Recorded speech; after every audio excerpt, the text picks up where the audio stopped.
Good evening, everyone. I am Dr. Sharon, educator, author, entrepreneur, and speaker, and this is Leadership Matters with Dr. Sharon.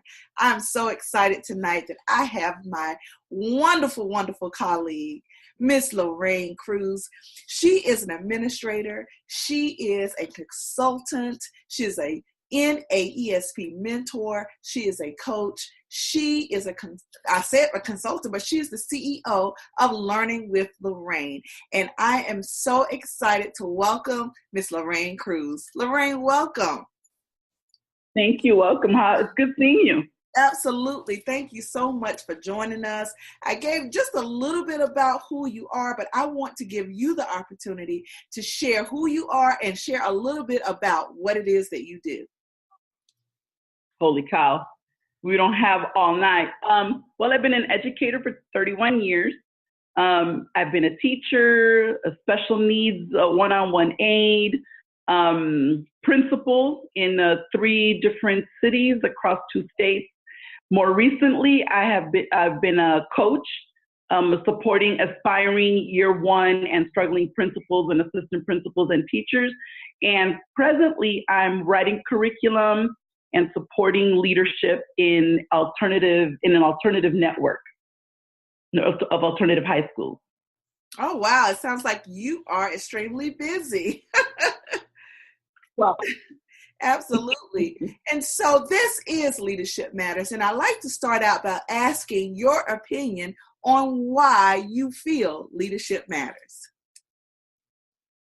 Wow. Well, I have a bit of a sad story to talk about today, because in the last 2 days, we've actually had some of our students, there have been a couple of shootings in 2 of our school neighborhoods, and we did have a fatality. And the biggest component is, how do the leadership there, right, support their staff, the teachers, the students, and the grieving that's happening, and how do you bring the resources and supports into a school? So the leadership, it's the captain of the ship. You have to take hold of the wheel and make sure that you're navigating in the right direction for your students. So it's that involvement with community. So as a leader, one of the biggest things, for example, that I thought I was going to struggle with, I said, oh my gosh, what am I going to do about bringing in community when I was a novice principal? And surprisingly enough, my strongest suit was bringing in community, from local politicians, national politicians, to bringing in the businesses and all the community stakeholders to support the school. So it's really important. The leadership, has to have vision. You're absolutely correct. And you actually do a lot of work around dual language, right? Yes. Okay. So I'm bilingual. Yeah, talk to us a little bit about your work around dual language. So my first language is Spanish. People are always surprised when they hear that. My first language is Spanish, and I grew up in a household where the Spanish was maintained, my native language. So when I started kindergarten, I was fully bilingual and biliterate, and reading and writing both languages at about a 2nd or 3rd grade level. So the teachers didn't know what to do with me, and my mom was like, oh my gosh, what are they going to do with you? But it was interesting to grow up in the public school system here, and 40-something odd years later, see such little that has changed in terms of supporting English language learners. But there's a big movement around dual language. And so after having been a teacher for bilingual students, bilingual education, which is different than dual language, I became a dual language teacher. And so the big difference is that bilingual education is designed around teaching non-English speakers English, usually at the sacrifice of their native language, right? Whether it's Spanish, Urdu, whatever the language is. Where dual language supports both groups of students, the English speakers as well as the non-English speakers, or the ELs, English learners, to learn both languages simultaneously. So that by the time they're done in school, they are bilingual and biliterate, all children. And so for me, having taught in that environment, it was really exciting. And so it's something that I have continued to nurture. So my own son is a product of that environment. So he's bilingual and bicultural and biliterate. He's the only bilingual grandchild my mother has of all her grandchildren. And I'm currently supporting schools that are developing the dual language programs here in Chicago at some levels. Wow. And so I know that you're in Chicago Public Schools, well, in Chicago now, but you've also been to another state. What state was that? So I was in Minnesota. So my claim to fame is that I was principal at Prince's Old High School, which is now an elementary. But yeah, so that's my claim to fame, Purple Rain. That is so exciting. Oh my goodness. So tell me, just talk to me a little bit about when you're working with those novice leaders around building their leadership capacity, creating a climate and a culture that's conducive to teaching and learning. What steps do you take in order to try to help move their leadership forward? Wow, I'm putting a presentation together on just that. So one of the things is you really need to be humble, and you need to be accessible. So knowing what the teachers and staff needs are is really important. So, starting off with a needs assessment, getting your feet wet and trying to understand where the teachers and staff are coming from, knowing the environment, the students, where the community that you're working in. It's really important. You're not going to know what to fix or how to support or help if you don't know what's there or what's missing. And so you begin with that. And then build, learn who are your leaders, your natural leaders in your building, your unofficial as well as your official leaders in the school, especially if you're new to that environment, right? So there are people that become principals or assistant principals in the same school where they have been teachers. So they know a little bit of that, but then that's a really hard lift and a change and a shift because people that were your colleagues and your friends, right, are now people that you're supervising. That's another dynamic that, I talk about and I support principals in. But if you're coming into a completely new environment, you have a blank slate, you want your staff to know that you're ready to roll up your sleeves and support them. And that accountability isn't only about test scores, but it's how are you accountable to your community and your staff. Wow. And so in your opinion, are leaders born or are they made? Woo. So I've been told that I'm a born leader, right? But I think a leader can be made if you're willing to do the work, if you can be humble and really take in what is needed to be done. I think a leader can be made. I totally agree with you as well. Now, talk to me a little bit about your NEASP certification. Woo. So really, I was really excited to really get that. I'm a lifelong learner, so I'm always trying to find something to do. And having been a principal in 3 different districts across 2 states, I said, okay, so I got this principal thing kind of down, right? What's the next thing? And so I really wanted to support. There's more than enough work to go around. So I wanted to be able to share just, my knowledge, what I've learned, the hard knocks as well as the victories, right, in leadership, and share them with those people that are aspiring to be leaders as well. And so I was already informally coaching a few people in leadership. One of them is currently is a principal, got her school, and the other person is finishing his doctorate and is currently an assistant principal.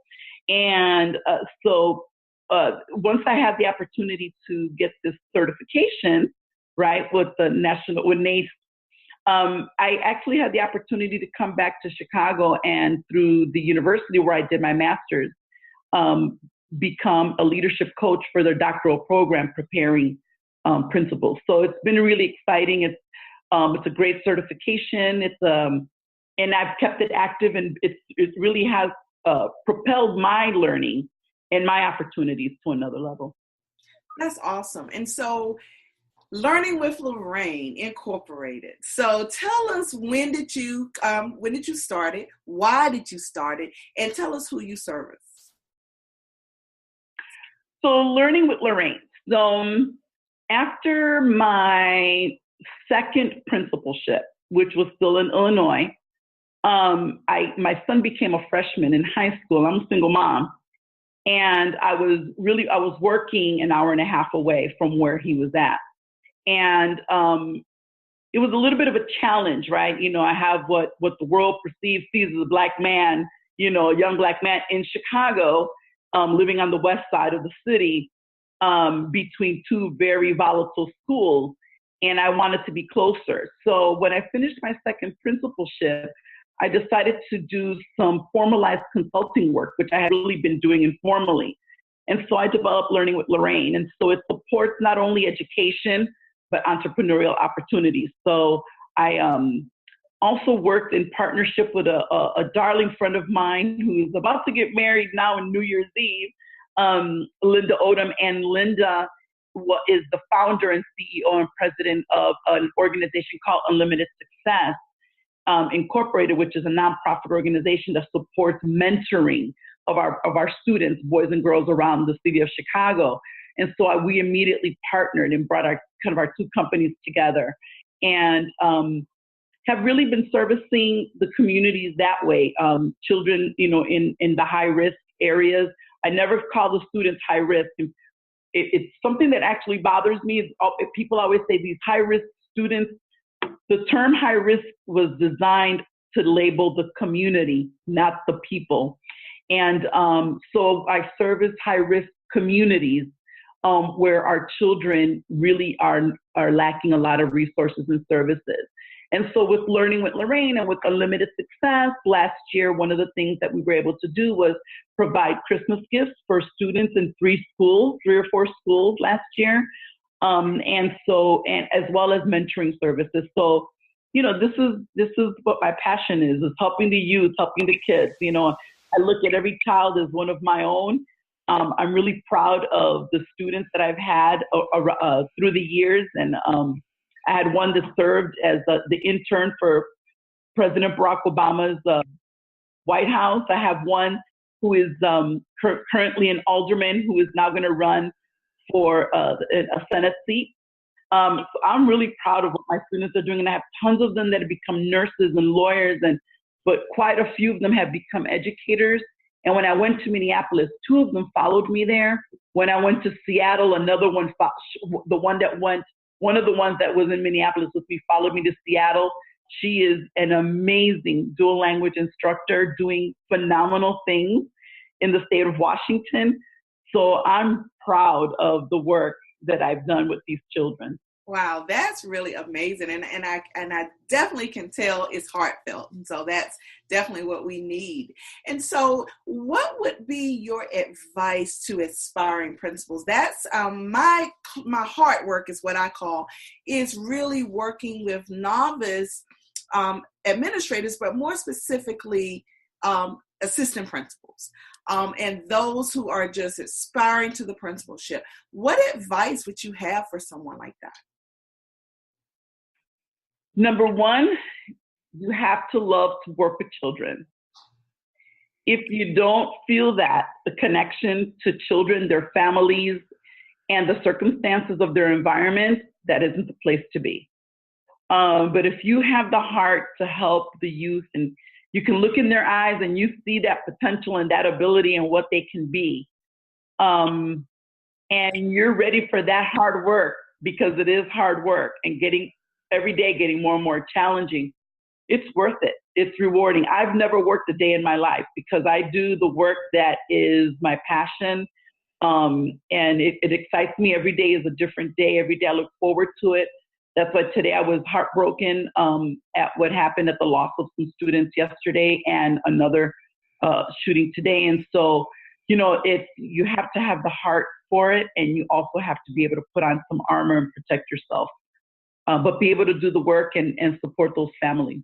Wow, I love it. Oh my goodness. So where can individuals follow you on your professional social media sites? Oh my gosh, I have a few. So I do have a Twitter with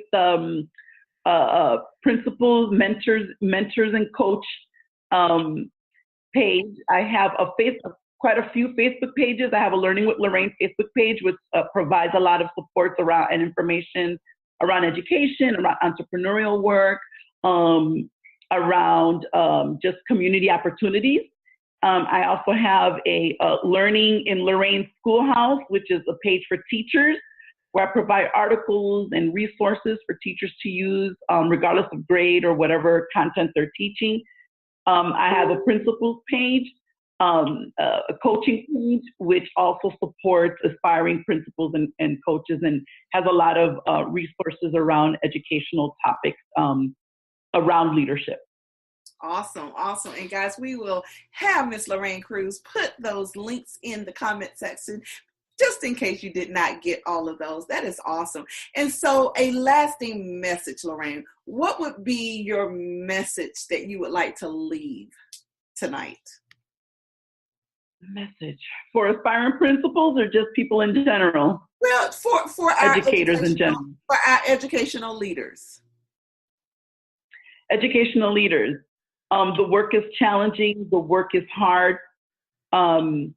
But you plant the seeds and you see the fruits of your labor. You watch those trees grow. You watch those plants grow, and the seed spreads across the country. So, just have that watering can and keep bringing your knowledge and your passion to the work. It's well worth it. I love it. I so appreciate you coming on tonight for Leadership Matters. You definitely have the leadership at heart, working with these aspiring and novice leaders. I thank you. I really do. And I can't wait to come to Chicago and see you. Come on, come and visit. I have quite a lot to show you. Yes, I can't wait. Thank you so much. And guys, those of you who have joined us live and those of you who will catch the replay, I thank you so much for joining another episode of Leadership Matters with Dr. Sharon. Please join us right here on I Am Dr. Sharon Facebook page, 8:00 p.m. That's Eastern Standard Time, where another fabulous leader will tell you exactly why leadership matters. Thank you and have a wonderful night.